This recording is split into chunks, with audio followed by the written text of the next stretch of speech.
1, 2, 3, 4.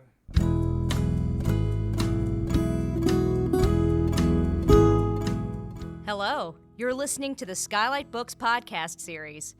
We are a general interest independent bookstore located in the Los Feliz neighborhood of Los Angeles, California.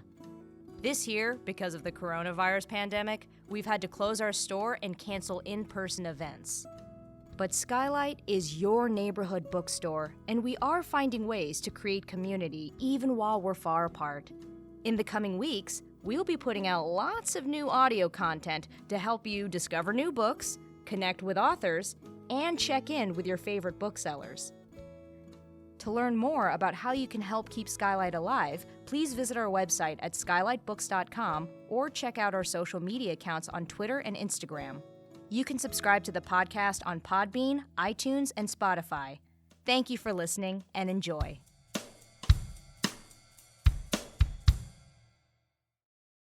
Megan Rosenbloom is a librarian with a research interest in the history of medicine and rare books. Now the collection strategies librarian at UCLA Library in Los Angeles, she was previously a medical librarian and before that, a journalist. She is obituary editor of the Journal of the Medical Library Association and president of the Southern California Society for the History of Medicine. She is a member of the Anthropodermic Book Project, a multidisciplinary team scientifically testing alleged human skin books around the world to verify their human origin. She is also the co-founder and director of the Death Salon, the event arm of the Order of the Good Death, and is a leader in the death positive movement.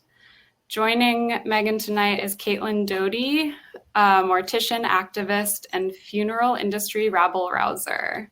In 2011, she founded the Death Acceptance Collective, the Order of the Good Death, which has spawned the death positive movement. Her educational web series, Ask a Mortician, has been viewed almost 150 million times. All three of her books, Smoke Gets in Your Eyes, From Here to Eternity, and Will My Cat Eat My Eyeballs, were New York Times bestsellers. She lives in Los Angeles, where she owns a funeral home, Clarity Funerals. Please join me in welcoming Megan and Caitlin. Hi everyone. Thanks, Hallie. So I want to get through some information for you all, just right up top to give you a feel for what for what this whole human skin book thing is about. Because what, right? And so I'll just give you a really quick little overview of some of the stuff that's covered in my book, Dark Archives, a librarian's investigation into the science and history of books bound in human skin.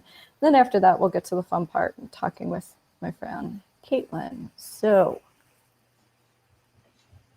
the 50-cent phrase for binding books in human skin is anthropodermic bibliopagy. So anthropo, human, dermic, skin, biblio is books, and pagi is to fasten or to bind.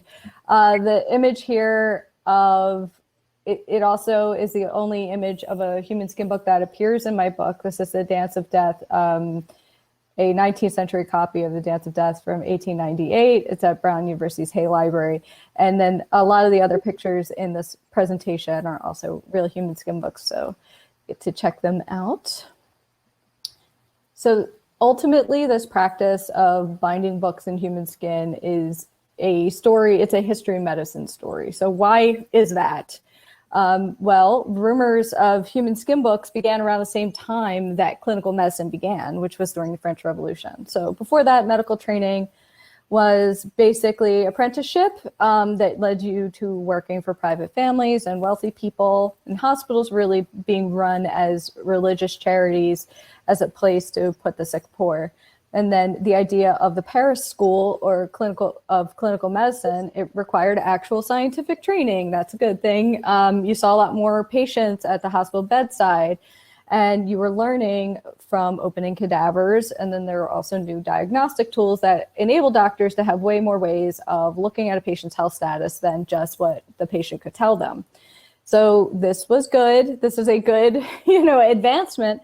But along the way, there was a bit of a side effect where doctors developed this tendency towards what Michel Foucault would call the clinical gaze, which is a way of viewing patients as organs or diseases to be cured and losing sight of their humanity.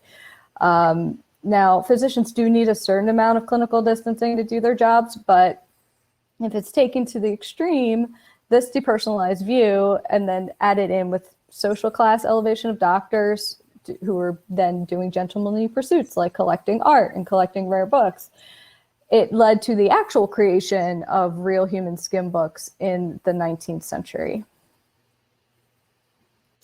So the idea of these books and rumors about them were just, just rumors, just innuendo for hundreds of years until in 2014, the preservation lab at Harvard decided to use a chemist or work with a chemist named Daniel Kirby to test the leather bindings on 3 alleged human skin books. The 2 of them turned out to be sheep and not human. And then the third one, this one here, De Destinée de l'Homme, turned out to be real verified human skin. And this really sent shockwaves through the library community because this was the first time anyone could know for sure that at least one human skin book existed. So here's Daniel. When I got interested in this practice and I went to go interview Daniel, and then we kind of compared notes about what skin books we had heard of in different libraries. And then we decided to work together also with the curator of the Mutter Museum to form an interdisciplinary scientific team to find as many as we could and to test them. And so that's called the Anthropodermic Book Project. And so what is this test? There's Daniel with his Eppendorf tube with a book sample in it. It looks empty because the sample can be so small, this little scrap above Abe Lincoln's head is plenty big to get the sample. The test is called peptide mass fingerprinting, or PMF, and it is a way to, you take this tiny little sample, you put it in that Eppendorf tube, and you digest it in a enzyme called trypsin. That is then run through a mass spectrometer in order to identify the protein that is in the leather. So that protein is collagen. And I can, get into later why we don't use DNA testing, but it doesn't really work for this function is the short story of it. But what you get after you run this PMF test is something that looks like this, where you can tell. It gives you something that kind of looks like a graph, and each graph matches samples in a library of known examples from different animals. So at the top, you can see what the fingerprint for humans look like, and then on the bottom, you can see what a sheep looks like, and that is very often culprit for non-real human skin books. It ends up being sheep. And you can very easily distinguish between those two and be able to tell what the books are. So current figures, I think this is about to change because, as you might imagine, I'm getting emails right now from folks who are interested in testing or have heard of new things. I even got asked to go on a Zoom with someone to look at their book. We'll see. But yes, getting emails, but for now, of the books that we were able to identify in public libraries or museums. So there are 50. Now, that doesn't include books in private hands, and it also doesn't include some of the things that we've tested that are not books, but other objects. Of those alleged 50, we've tested 31, and 18 have been confirmed as human, and 13 have been different animals. So that's it for my little whirlwind tour. Close this out. All right. Now I get to talk to you. Okay. Am I echoing? Why am I echoing all of a sudden? Oh, I guess that's okay. I think it's okay. I don't really hear it. We're good. Thank you for doing this. Someone said yes, but I think I'm not echoing anymore. Say yes if I'm still echoing. Okay. No more echo. Thank you, Skylight Books. Thank you, everyone, for coming. This is really exciting. Megan has been working on this project for almost as long as I've known you, it feels like. Yeah, well, yeah, about 5 years now, I guess. Yeah, and it's been such a big part of your life. And we wanted to start and talk about the incredible art on the cover of the book. And so Megan has a copy of the book there, and she just wanted to show off some of that. Kind of Vanna White it here. I think that I didn't see it until like the week that I got it, but the binding here, the spine has really cute little arm bones and stuff, and then this beautiful book with this lovely front page. But I don't know, Caitlin. I feel like I'm sick of looking at it, you know? Yeah. Like, I just kind of, I don't know. I feel like I could improve it somehow. What do you think? What's Megan doing? What if I just like make it a little better? Wait a second. This seems like a sort of viral meme moment, but I don't know what's happening. Do. This is difficult. Hold on, we can do it. This is going to be a very exciting reveal, everyone. Just wait for it. I'm really worried that I'm going to cut myself because listen, this is the kind of crazy pandemic energy that we're looking for. That we all need, that we all require. I think anything that goes down here. This is the part where I stab myself. Okay. D for Doughty. I'll cut out that piece. Thank you. And we will see. Come on, Yale. You can do it. Drum roll. Everyone. As someone said. No pressure. Hold on. This is so funny. Okay. Cake. Yeah, it's definitely cake. It's cake! Oh my God! I've got cake all over my skull knife that I borrowed. The most disappointing part about this is that I get none of this cake. I said I would do this event, but I get no cake. I tried to do it with my book and unfortunately discovered that I just have a normal book. This cake is very good. So, as some of you might know, we have a Cakey Order member in Annabelle DeButton Pearson. What if I just sat here and ate the cake? Like, I just kept eating while we were Who would blame you at this point? Who truly could blame you? Yeah, look, it's got like the whole text block is cake. This whole thing here. And then these pages with actual, pages from my book are edible paper. Oh my gosh. I think this is someone's fetish, is watching you eat this entire cake. Just watching well-known author consume entire book in cake form. Right. It has to be someone's specific desire. There's something for everybody here in our CROWDCAST. I thank you I'm just going to sit here and gnaw on my own copy of the book. Doesn't really taste like cake, but. So this is made by Annabelle DeButton Peterson. Why do I always say Pearson? I always skip a syllable on her name. She is Conjurer's Kitchen. She makes many amazing works of art that are edible. And lucky Caitlin and I, she moved to Los Angeles. Less lucky for everybody. She moved here and got immediately stuck in quarantine. Yeah, it's true. I saw her for lunch the week before quarantine started, and it was like, welcome to LA, your new life, baby. And then, but it has not hurt her talent. Right. So now, as Megan eats her cake and we all our eyes glaze over with jealousy. Just watch me. We're going to have a little conversation about your book, Dark Archives.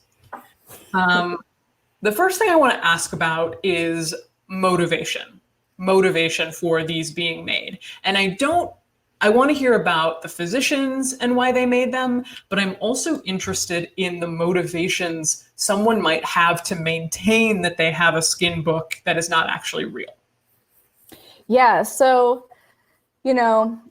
I tried the best where I could throughout the book to try to find clues towards motivation of various people who are involved. But one thing I really didn't want to do, which it's really kind of tempting to do, is to be like, well, clearly he did this because of this, with just using my own perspective in the 21st century, in a time where we care so much about consent that to break that trust is really horrific. You just want to be like, yeah, it makes you want to look at these things and immediately try to judge why they did stuff. So the best I can find for a lot of them, I mean, most of the books, they don't have much actual, a doctor saying, I'm going to make this book for this reason, whatever. Some of the books at the College of Physicians of Philadelphia Mutter Museum have some notes from John Stockton Huff that say things like, oh, it was bound in the skin of this person, like of this initials from this hospital, and I tanned it on this day and things like that. So he's like keeping notes, but he's not saying like, I did it because I hate women or something like that. That's not happening. And some of the other folks like Dr. Boulon in that Harvard book, he said that he thought it was fitting to give a book on the human soul, human clothing. It's like, you thought that was that's true. That's truly creepy. I'm all for, for me to say that, is going far, but all right. Give a human soul, a little coat. A little human coat on my book. Yeah, it's like, it's like, you thought that was fitting, huh? Yeah, I don't know if we'll all agree with you in a couple hundred years. But in terms of the forgeries or fakes or whatever, not forgeries, well, so there are some examples in the book, and chief among them, the Notre Dame book, which is just a howler of a fake. And this guy did a lot of bookish harm to a 16th century book, which did not deserve it. And it makes me really mad that he was literally he pasted modern newspaper onto the front of a 16th century book, all inside, and circled things in articles about human skin books, circling things like the price they got into auction. And so to me, that's like yelling, hey, I want, like, I faked this on purpose because I know I would be able to get more money for it. A lot of the other ones, though, yes, that could have definitely happened, especially in the private market. But I also kind of think that, there's stories that get attached to things and they get repeated over time. And then at some point, say a well-meaning librarian or somebody writes inside bound in human skin, so I don't get it mixed up with the other ones. And so I think it's possible that people in good faith thought that they were dealing with a real human skin book and then turns out that they weren't. Were there any books that you tested out of the 13 that were found not to be human skin that the institution that owned it was like, oh man, like I really thought we had a genuine skin book? I'm trying to remember, but there were some folks who were a little disappointed. Jack Eckert who's retired now, but he was at Countway. He actually used to work at the Mutter before that, but he was at Countway Library at Harvard. He was like, yeah, it's kind of a little bit of a bummer because we had this Ovid metamorphosis and it made sense kind of to have it be bound in human skin. It's in a medical library. Now we have an Ovid for no reason at all, right? It just like, it doesn't really fit in a medical context anymore, which I thought was kind of interesting. I think the reaction to these books can be really varied. There's definitely the morbid curiosity element. One thing I didn't talk about in the book, but I was at Harvard. I went to Harvard and then I went up to Brown. And while I was at Brown looking at the books, they hadn't received their test results yet, but then they got them while I was there from Daniel, right? Mm-hmm. So I just talked to him. I had all the books out and I'm looking at them. And I'm also like, internally kind of placing bets like, oh, this one's too big. This is probably not real. That kind of thing that it's like easy to sort of do in your head while you're looking at it. And then, yeah, they happened to get it. And it was probably a student worker or something. I don't want to say it was like the staff for sure. I don't want them to get mad. But someone was like, oh, we got more books in Harvard. And they're like so excited. Like, real Maury Povich moment. Yeah, it was like. When it comes to this, 8th, 6th, 17th century's human skin book, human, you are the skin. Right, exactly. So it was like 4. So Hay Library has 4. Hay Library at Harvard. Brown has 4 human skin books, and they are all like deeply weird. Where the Mutter ones, there are 5. They have the most, but a lot of them are kind of similar to one another. They're all medical provenance. The ones at Hay are all have something very unusual about them. So they kind of have the most interesting collection, I guess. And yeah, I just happened to be there, and it was like a foggy day. There's like fog rolling over the thing. It was very dramatic. Yeah, and that's for the big human skin book announcement. Yeah. Which ones are real and not.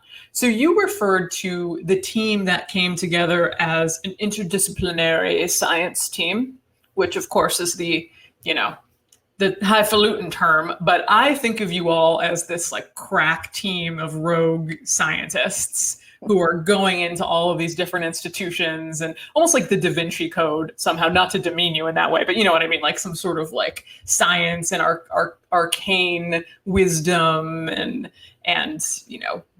metaphysical things going around you. So what is the actual reality of working in this scientific human book skin testing team like? Mostly emails. Oh no, it's 2020, and the answer is mostly emails. We're saving up for a van. No, but we have only all gotten together one time, and it was at Death Salon at the Mutter. Oh. Yeah, that was the only time that we were all able to be together. I kind of thought it would happen during book tour. It did not. But it's very funny because so Daniel, the chemist, Anna Doughty and I, we talk all the time. We're really good friends, and we're just always like chatting and texting and bothering each other. So, we talk about skin book business sometimes, but we're always just kind of in conversation. And Richard Hark has gone on to, he's like moved institutions, but he's doing a lot of like pretty cool heritage science stuff. So that's really cool. And, but Daniel is, he's retired, and he is working some at Northeastern now. And I asked him to come on a podcast with me because he's the real scientist, right? I'm the librarian. And it was a science podcast called Ologies.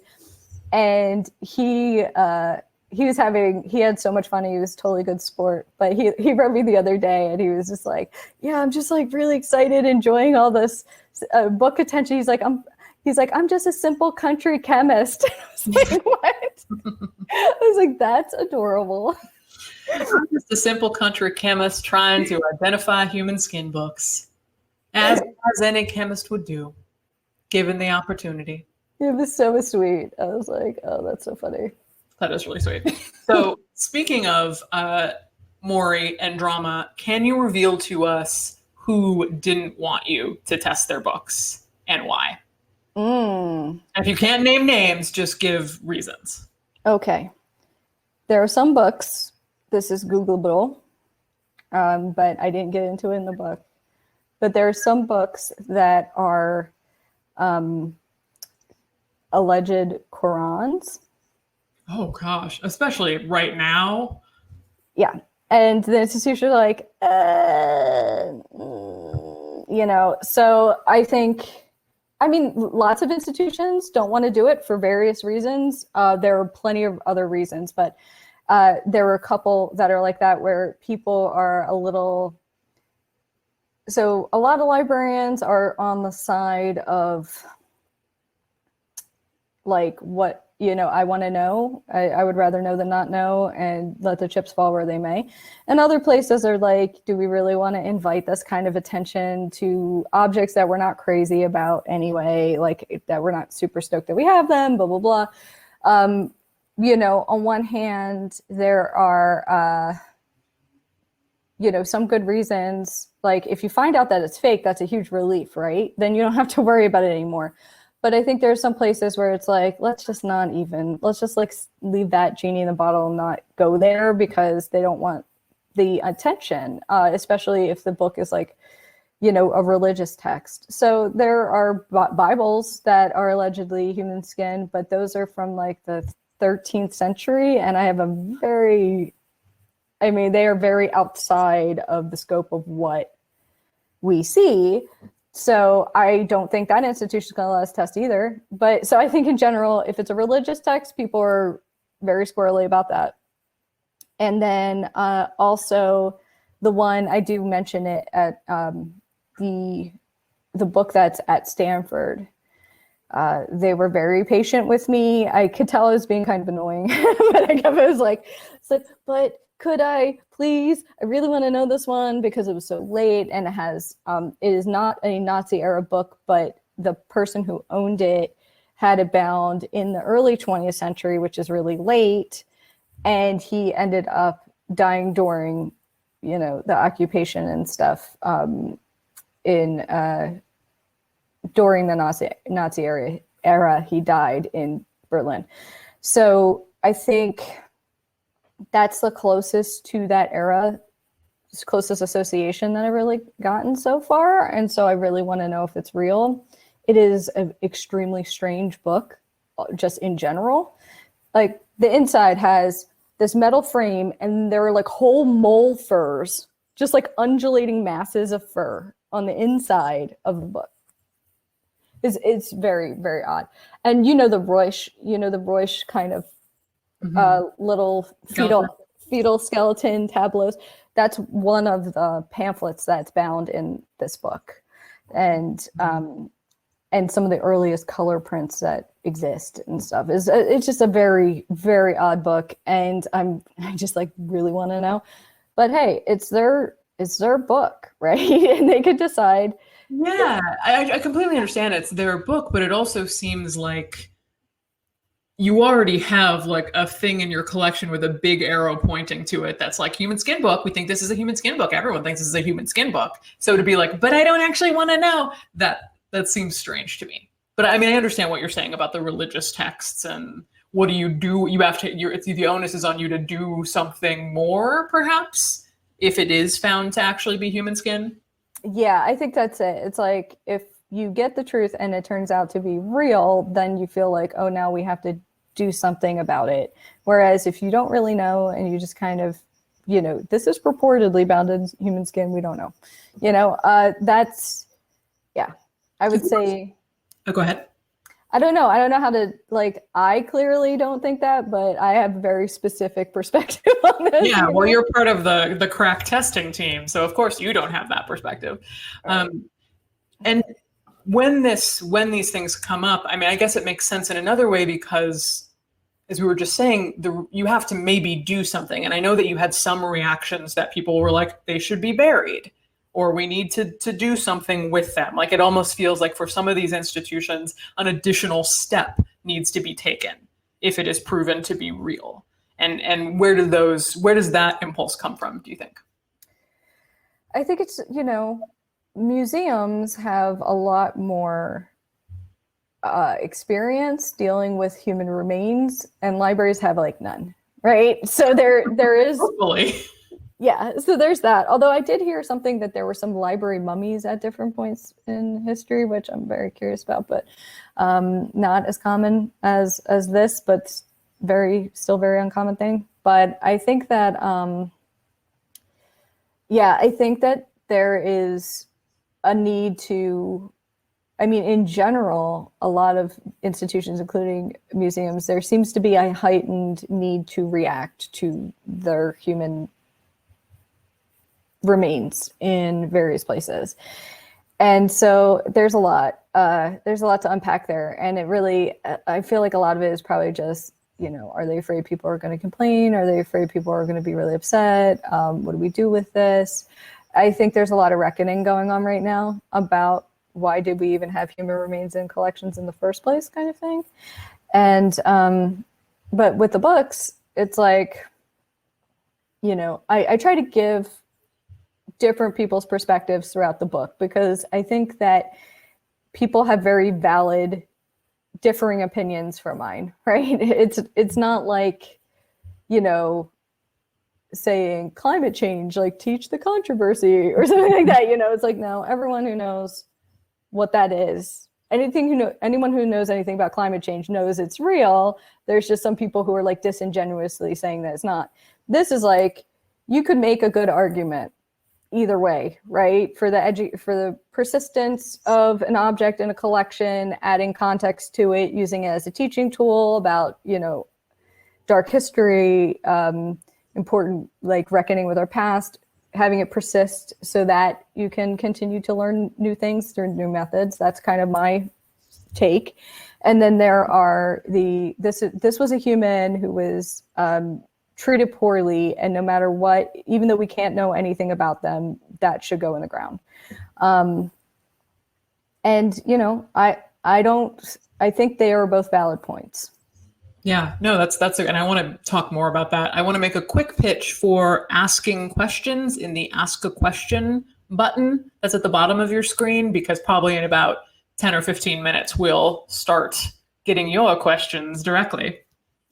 So that's a really good point. I want to continue on from that. The idea of, is it really, like, if you bury a human skin book, is that really disposition of a body? Because I think when we say disposition of a body, we're talking about the whole body in most cases. We're talking about a burial of a corpse. We're talking about cremation of a corpse.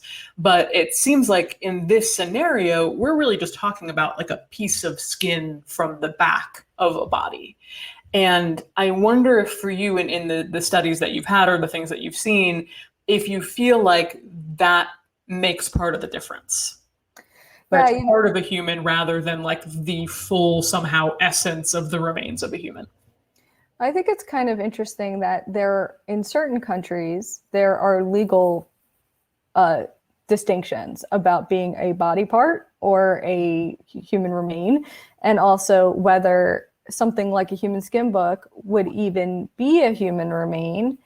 So in England, they have human remains are like, this skeleton is a human remain, but this human skin book or a shrunken head or tribal objects made with human remains are cultural artifacts because they use the application of skill, and that there's a legal definition there. And so it is easier to keep in collections things that were made from people than just whole dead bodies. Wow, that's almost like a transformative use in copyright a little bit, right? It's like you can't post a full movie to YouTube, but if you comment over the movie a little bit, now you've transformed it somehow, and the law says that's okay. That's really fascinating. Something else I wanted to ask about is the books that are, because of through you and through this testing, I've really changed my mind about human skin books from something that are in like murderabilia collections, which maybe you'll explain a little bit about, and people who just like want the dark objects, to these books that are in like real highfalutin libraries and institutions. Like it seems like the more highfalutin like an institution is, the more skin books they have. And why was my perception wrong about that, or are there just so many more in this kind of dark web space of skin books that we don't know about? Well, I think so. The easiest ones to find are the ones that are in a public collection, right? And that usually they would have derived from a private collector, usually a doctor, bibliophile who made them, and then maybe passed to a couple other doctors, other book collectors, various kinds, and then get donated to an institution, and that's where they stay. But, institutions, I don't think are like shopping for these or anything like that. They end up with them. Right. And that's probably part of that discomfort too, is like, well, we have this thing, somebody took it in, like, now we have to take care of it, that kind of, little bit of discomfort. But I think that there are probably a lot more human skin books in private collections, but especially in France. I have a very deep feeling.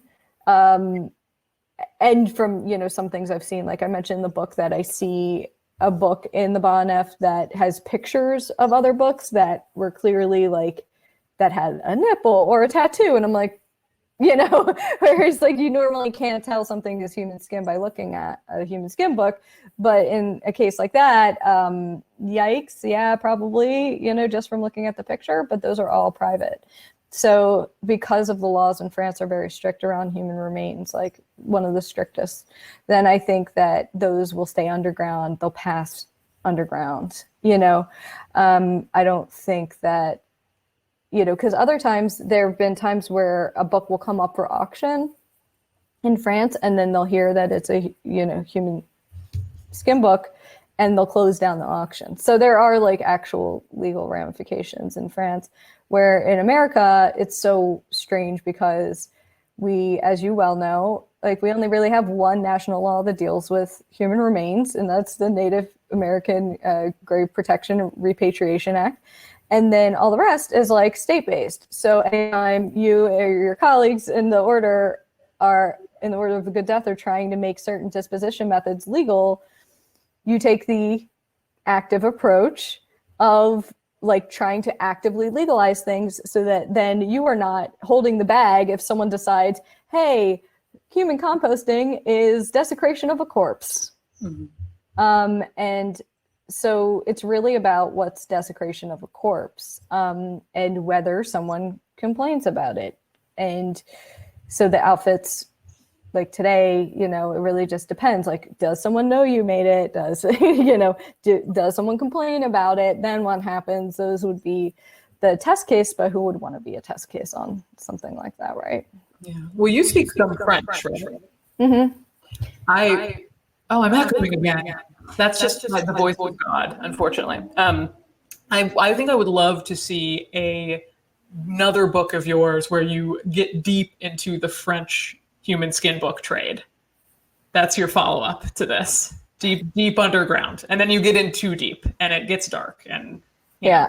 I mean, like, for instance, Frederick Cox, I mentioned in the book, where he actually does have one, but he bought it in America. So he kind of like, he had a couple that he thought were real that we tested. That was a private test. But there are more people who are hearing about us in France and are trying to, get tests done. Some of that can be for totally like very ethical reasons. Like, okay, I want to know for sure if this is real, then I know I can't sell it, or, that kind of thing. But, I'm sure if I wanted to go visit his library of like occult books that he would totally let me come over. But yeah, it's like, do I really want to go into the libraries of people who are like secretly collecting human skin books? Yes, we want that. We want you to do that and write about it. I think I need some sort of like bodyguard or something. I mean, it sort of has a similar energy to when I went to the tannery and I'm just driving by myself in the middle of the woods like to go to a leather tannery. And I'm like, this movie doesn't end well for this person. That's what makes it fun. That's what makes the book fun and the story fun. So a question that I wanted to ask that it just reminded, what you said just reminded me of, when I first was with my first human corpse, I really had a sense of like, wow, this is kind of sacred. It feels like there's a strange power around this because it's human remains. Was that your first experience with a human skin book too? Like, did it just look like a book and you're like, oh, it's a book that may be sheep, maybe human? Or did you feel some sort of like, around the book as you first held it? Well, there is a kind of remove that we get because it's an object and not a dead body, because during the course of this I actually did go to an anatomy lab, and for the first time was in front of like an actual open dead body, and that was a very different experience for me than the dozen some human skin books I've held. So the first time I saw them was at the Mooter, and it was like, wait, what? Like looking around, like, why? What? Like, does anyone see this? This is not okay. Like that kind of reaction of how could this thing be what it says it is? And then I just kind of thought it was another singular thing that's at the Mutter and nowhere else. And then it was, 4 years later, I think, that I was in a rare book cataloging class and I mentioned them. And then the next day I sat down and, you come into class, they have a little book on your cradle and you get to like flip through it, count the signatures, do all this stuff. So I came in late because I got my car towed. I'm like sweaty and I'm just like, and sit down and I start looking through the book and the teacher's like, yo, that's a human skin book. And I was like, because it was in my hand and I had no expectation. And you saw how I handled that cake. I mean, I was like, klutz. My klutziness comes up a couple times. And this book, I feel like sliced into that human skin book? Yeah, I was like, well, actually, yeah, I did slice into one at the Huntington. That was when I took the sample, and I'm just like, because I'm not a dexterous person, and I was so worried. I had all these people standing around me, watching me take the sample. But yeah, so like, I didn't have this sort of, big moment because I wasn't prepared for it at all. Turns out that book wasn't even real. So it was a while until I held a book when I guess it was at Harvard, was probably the first one that I held going in being like, this one is 100% definitely real. And yeah, it's like, I don't know, what it feels like is you're in a room that's usually very nice. Sometimes it's like wood and pretty, and there are all these other people at tables and all of them are looking at stuff. And then you're like, do they know what I'm looking at? Like this sort of like, like a weird kind of exciting, but also like, I don't know, just like an uncomfortable, weird sort of secret that you have that's open because they look so much like anything else that, yeah. And then sometimes when I was doing that, then the people working at the room would be nudging other people who research there all the time. They're like, she's got the human skin books out, that kind of thing. People be like, you're the cool girl at the Rare Books Library, Carol. You're like the, everyone's like whispering about the cool stuff you're working on. I guess. I mean, I think some people are like completely not just disgusted by the idea, but then you may experience this sometimes too, where people then just like make it out like you're disgusting too, or like, oh, you study something gross, therefore you are gross. It's like, hey, just because I study something that is objectionable doesn't mean that I am saying, hey, let's go into business making human skin books or something like that. Yeah, right, because I'm studying this because it's my next business venture. Right. For everyone. Well, that's good. That leads me to what my final question is before I start taking some questions for you from the audience, which is, I know it's only been, a week and some change so far since the book has come out. Do you feel, and you've gotten a lot of big pieces, big press pieces, a lot of big reaction. One, do you feel like people have gotten it that have reviewed it and engaged it so far? And two, why do you think we want this book now? That's a great question. The second part, especially. So it is incredibly gratifying that people are generally, readers and reviewers are getting what I was trying to do. That they don't see it as like, oh, isn't this spooky, like a sensationalist kind of thing. I mean, if you want that, you get that too, because you kind of can't help it, but that there are way bigger ideas contained in this book, and that people seem to feel like I walk that impossible line that you do all the time, that you're like big inspiration for me on that, of like, how can I talk about horrible things in a way that is engaging and doesn't make you feel like you're being punished for learning about it? That you can bring a certain amount of curiosity and enjoyment in learning about it without being disrespectful. And I think that is like the fact that people, readers and reviewers, have been seeming to like nod that I did that is like the best part of this whole thing, is that people, I'm like, oh, they get it. Because there were some people who, read it and whatever, or reacted early on, who did not get it, and did not. Were these like reviewers on Goodreads? Yeah, I can't. Those It's don't one of those count. things where Those do not count. I can't name They're not names. real. But there were some folks who were just like who didn't like my voice or didn't like, that I like bring people along or anytime that I try to be funny, they didn't like it, that kind of thing. But sometimes funny things happen but it was always like things that I did, like my bumbling, that gave you a little release valve of humor. And so the reactions that are really like heartening to me are, there's a science writer who was talking to me and she said that she really enjoyed it and that she was reading it on the beach, first of all. Love that. Little beach read. For her, yeah. And she was like cracking up and her husband's like, what could you possibly be laughing at in this book? She's like, there are funny parts. So like sometimes funny things happen. So I'm glad that people are able to, like, a little bit of well-placed, respectful levity can help like keep you going through the journey, and that people feel like it's like my curiosity is appealing to them as opposed to being like looky-loo voyeurist, which is a hard road to walk. So that's been great. What's the second part? The second question is, why now? Why human skin books? Why now?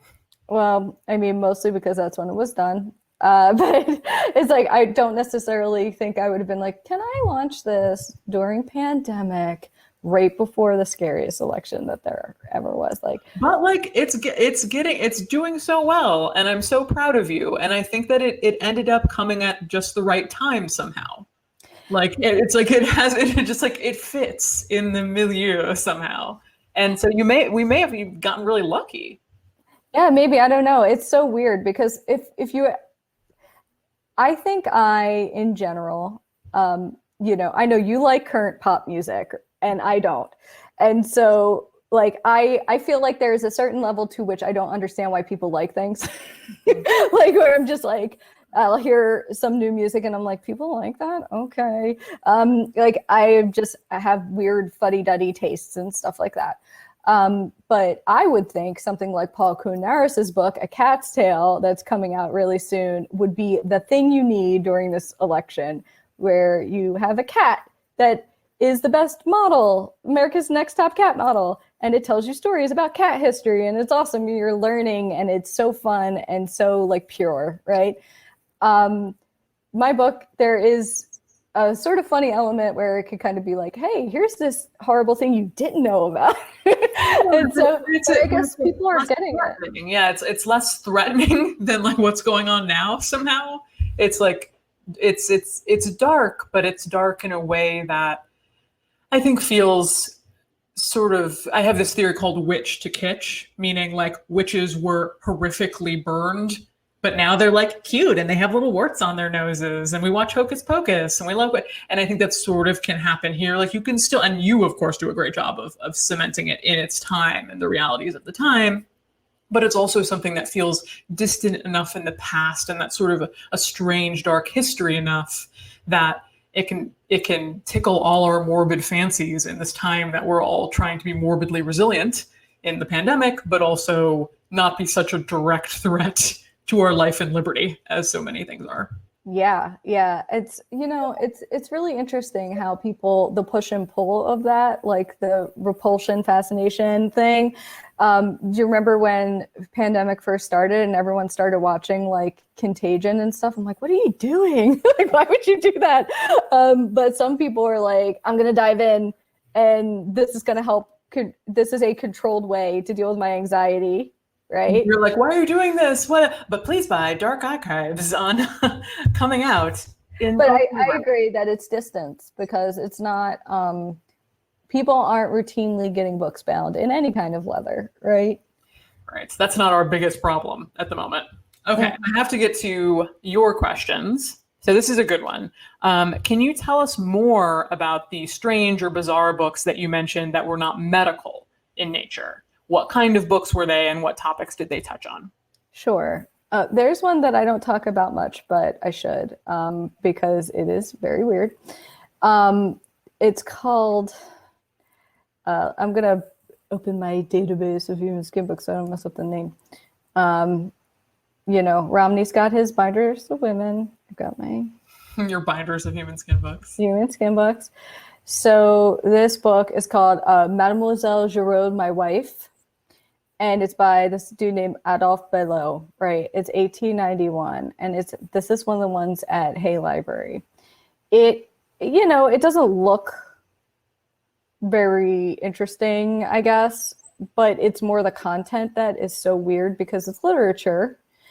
And the idea is sort of supposed to be sexy and gay, but it's like not sexy. It's technically, I guess, gay, but it's written from this really weird, like, straight white male gaze thing, where it's basically, like, when I heard about it, they tried to put it in the same vein as, like, Lady Chatterley's Lover.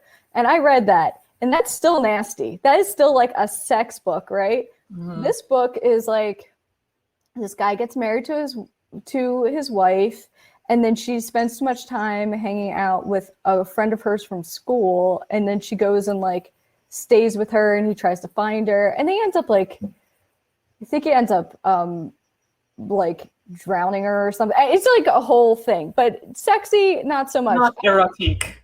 And there's no actual, like, written explicit sex the way there definitely is in Lady Chatterley's Lover.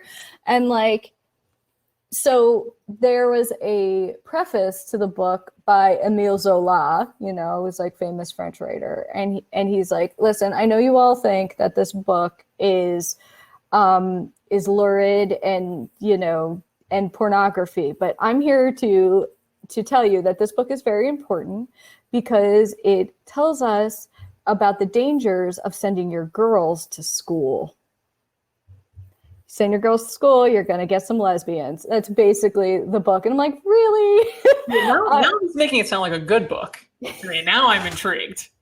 It's like, like reading that text from our perspective today, like, I actually did laugh, like, a lot, but not for the reasons that you, like, think. And why is that book bound in human skin? And you throw a human skin binding on that puppy. What?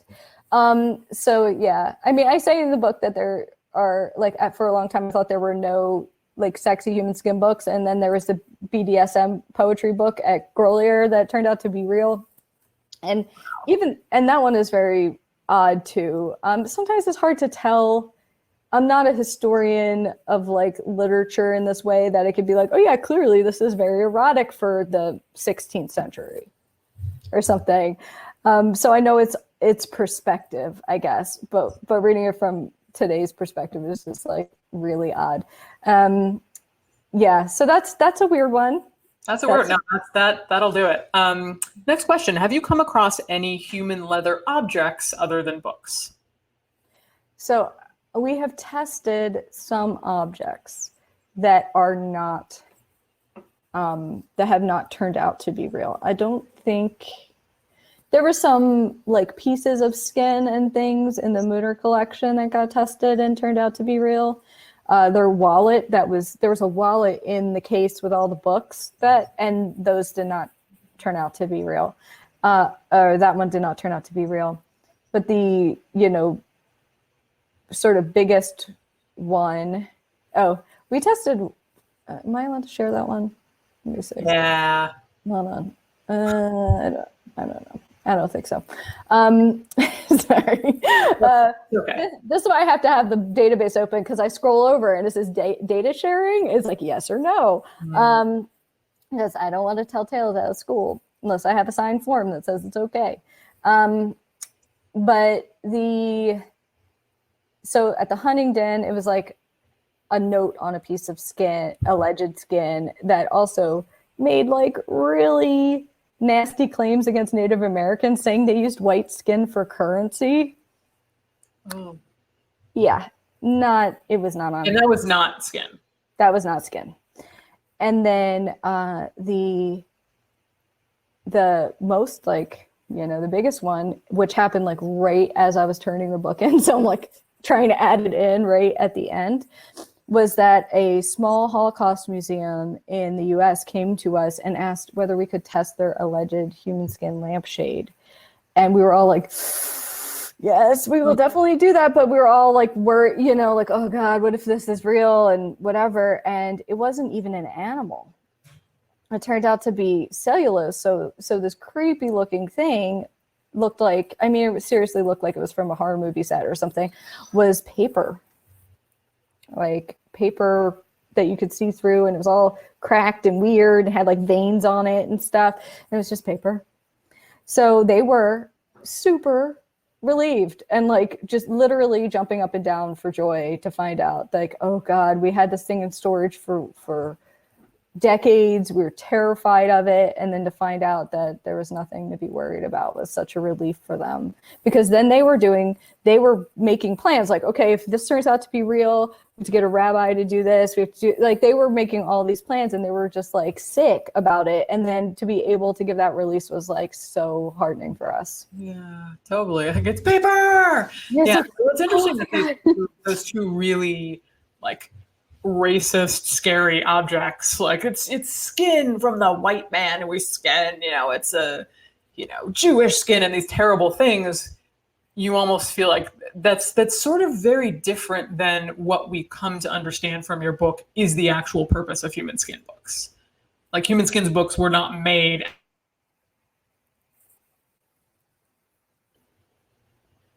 Hold on. You froze for a sec. Oh, I did. Sorry. They were not made as objects of horror and warning.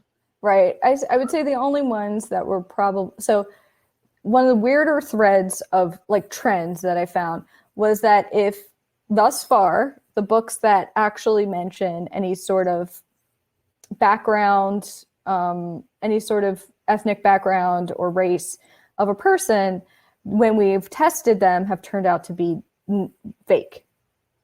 And then, so that is like, oh, okay, why are all these ones that are fake adding this like racial bit on top of it? And then the other part is there are some alleged books that are pretty compelling that are in the UK that were made. I think Caitlin's gone. I hope she gets back in. You're here? Okay. I don't see your face, but so the other part is like there are quite a number of books from the UK that are allegedly bound in the skin of executed murderers. So those, while a doctor was the one who took off the skin during public dissection, humiliation, these were like actually made to punish. These were like a punishment. If they're real. I haven't tested them yet, but there's often like other human remains with the, books. And so it'll be very interesting to see. I hope that with the book coming out that we'll be able to make more inroads with some of those museums to get those tested and find out. Because on one hand, the William Burke and Hare Murders book, that book is really compelling. And probably the most famous alleged human skin book there is. But also, there could totally be fake murderabilia things that come out of a famous trial, right? So I wouldn't say for sure one way or the other until we're able to actually test it and find out. And then if whatever we find out is going to be big news, I feel like. Okay, can you hear me? Yes, I can see you now too. Oh, you can see me now too. I'm back, baby. Yeah. All right, we're going to do 2 more questions. We'll do them quick because I know we're supposed to wrap up here. Mm-hmm. I know the concept and practice of tattooed skin preservation is becoming more popular. Do you think that consensual skin preservation for binding books, such as memorial photo albums, would become popular? Become popular? Probably not so much, but I do associate the new wave of postmortem tattoo preservation outfits as the closest thing I would find to what it would be like to try to attempt to do something like human skin book binding in today's era with consent and all the laws. And so I do spend a chapter going through, talking to the different outfits. And during the course of of doing this book, I interviewed this one guy, and then he like dropped off the face of the planet. And then I was finishing the book and I'm like, where is this guy? And I couldn't get a hold of him in any way. I was like doing all these things to try to find him. And then there was a news story that came out about this huge, like whole back preserved tattoo that happened. And the name of the company was similar but different from the other one. And so I got a hold of that guy, and it turned out he was like the embalmer guy who worked with the first guy. They closed that down and then started like a different kind of venture doing the same thing. And so I was able to talk to him and everything. So it's really, that whole thing is very interesting, but I think that they feel very comfortable that they're on the up and up because it's very like consensual. But consent and legal are not the same thing. We really always want to tie that together, especially that's a very 21st century America idea. It's like, if I want to do it, I should be able to do anything. And as Caitlin well knows, that is usually... Alas, yeah. Okay, final question. I'm so glad that I now get to finally ask this question to you. You may be annoyed by it, but here we go. You have just published the Dark Archives. Do you plan to write more? What other topics do you want to explore in your writing? Oh boy. Yeah. Oh God, that's so hard. You know, I will embarrass you slightly with this answer, but I remember being at your book launch for Skylight, and during the conversation, you were like, for the very first book, for Smoke Kissing Your Eyes, and you're like, you know, blah, blah, blah. And as an aside, you said, you know, and I'm never going to write another book anyway. So just like, you were like, nope. I stand by that. I stand by that to this day. And like, we're getting book number 4 soon, right? And so my inclination right now in the middle of pandemic, working a brand new job that I'm trying to learn remotely with a toddler, is I can't even think about that right now. Like I cannot remotely like try to conceive of what I would do. On one hand, it sucks to launch a book during pandemic for like a million reasons, but on the other, I'm glad that I am not writing it right now. So it'll be a minute if I do something else. And it's going to be hard to like decide what that follow-up would be. Yeah, like, do people want something like what Caitlin was saying, like the France, like running around France book? You know, Emily in Paris with skin books. Yes. Because right now. Here's your contract.